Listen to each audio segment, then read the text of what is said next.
I stepped onto the cracked pavement of my childhood home, the air thick with memories I wished I could forget. It had been years since I'd heard the familiar sounds of the creaking porch and the distant bark of our old dog. I inhaled the scent of nostalgia mixed with bitter disappointment. Would they even recognize me now? Or would I forever wear the mantle of disgrace they so eagerly cast upon me?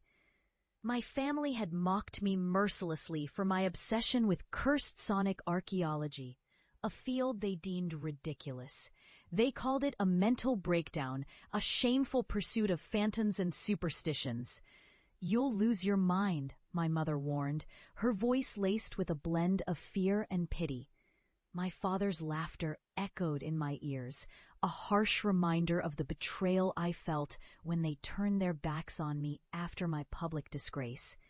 But what was insanity, really? Wasn't it simply the pursuit of truth in a world that preferred to ignore the darkness lurking beneath the surface?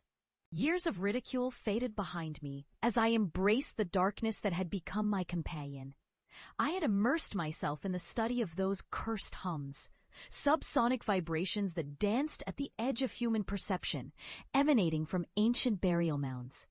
The deeper I delved, the more the world rejected me, labeling me a delusional outcast. Yet in that isolation, I found a chilling clarity. The hums weren't mere folklore. They were echoes of buried horrors, memories of existence that longed to be unearthed. And now I returned, not as a disgrace, but as a vessel of truth, a harbinger of the very darkness my family had once scorned. As I approached the front door, I felt the weight of their gaze behind the curtains, the whispers of disbelief swirling within the house like a tempest. My heart raced as I lifted my hand to knock, the sound of my knuckles against the wood reverberating like the very hums I had chased. The door creaked open, revealing my mother, her once vibrant face now etched with lines of worry and disbelief. "Julian?" she gasped, disbelief flooding her voice. I nodded, but the warmth of her embrace was cold, laced with years of judgment and rejection. My father lumbered into the hallway, his expression a mixture of confusion and something that resembled regret. My sister stood behind them, arms crossed, a frown plastered on her face. They were all here, yet I felt utterly alone, a ghost returning to haunt its former captors. "I came to show you," I said, my voice trembling with a mix of anticipation and dread. "I found something, a revelation, something you need to see." My mother's eyes darted to the floor, as if the very idea of my findings would taint the linoleum beneath her feet. "You're not still chasing those ridiculous myths, are you?" she asked, her words sharp and punctuated with disbelief. I gritted my teeth, fighting the urge to scream. "I didn't come here for your approval. I came to warn you." The room fell silent, heavy with tension as I pulled out my recording device, the very tool that had become my lifeline in this cursed endeavor. Their eyes widened in confusion, then horror, as I played the recordings, the low, pulsating hums that had haunted my dreams, the whispers of the earth begging to be heard. The vibrations filled the air, wrapping around us like a shroud.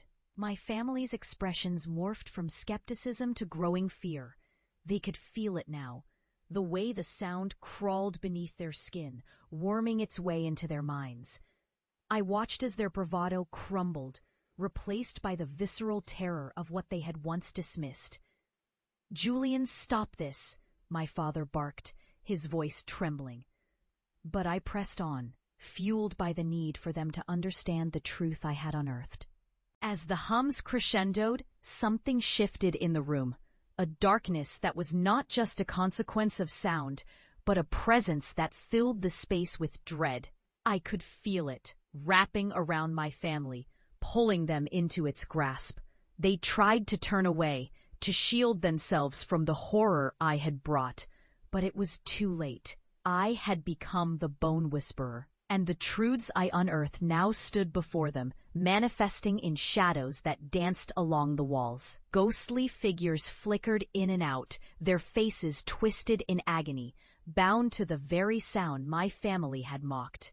The room grew cold, their breaths visible in the air, and I saw the dawning realization on their faces, as if they had finally grasped the weight of their disbelief. "No, this isn't real," my sister stammered, but her voice quivered under the weight of the reality unfolding before her. "Look at what you've done," I whispered, my heart heavy with a mixture of vindication and sorrow.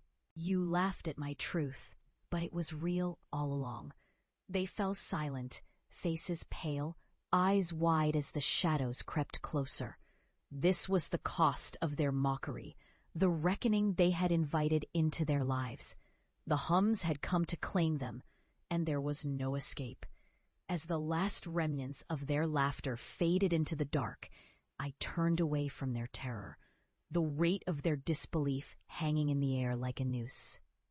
I had survived what they could never understand, a truth that was now theirs to bear. I stepped back into the shadows, leaving them to their reckoning, a haunting reminder of the darkness that dwelled in the unspoken. As I walked away, the cursed hums echoed in my ears, a melody of vindication mixed with sorrow. I had returned, not just as an expert, but as a warning, a haunting legacy of what happens when one dares to mock the darkness.